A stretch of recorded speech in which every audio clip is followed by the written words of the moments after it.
est-ce que vous avez peur de ne pas vous rendre au bout de vos projets? M'en calisse. S'il faut que je commence à avoir des peurs à mon âge, c'est tout se mettre crever de suite, Armand. Armand Vaillancourt, c'est un monument de la culture au Québec. Il y a quelques semaines, il a défrayé la manchette parce que la ville de San Francisco a l'intention de détruire une de ses sculptures emblématiques. Il a 95 ans. Il y a plein de projets qui l'animent encore aujourd'hui. Mais présentement, il travaille sur sa pierre tombale. On est à son atelier. On va aller prendre de ses nouvelles. Vous créez encore? J'ai pas de problème avec la création, moi. La création a un problème avec moi parce que ça lâche pas dans ma tête. Je préfère ma pierre tombale. C'est gros, ça, c'est une trentaine de tonnes de granit.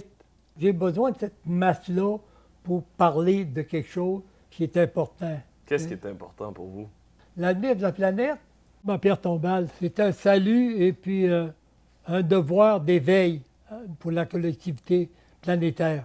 Je ne fais pas comme un égo trip, là. J'ai des centaines de projets ici dans la maison.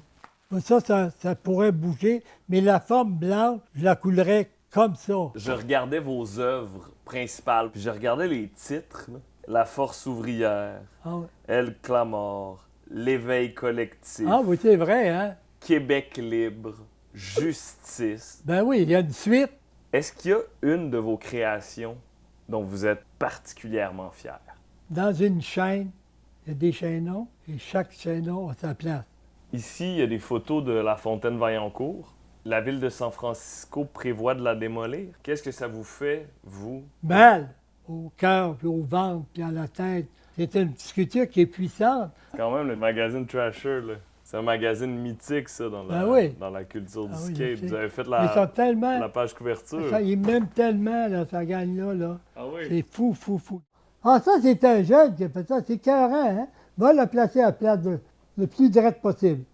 Avez-vous l'impression qu'il y a autant de possibilités qu'il y en avait quand vous aviez 20 ans? Il y a plus d'artistes qu'il y en avait avant.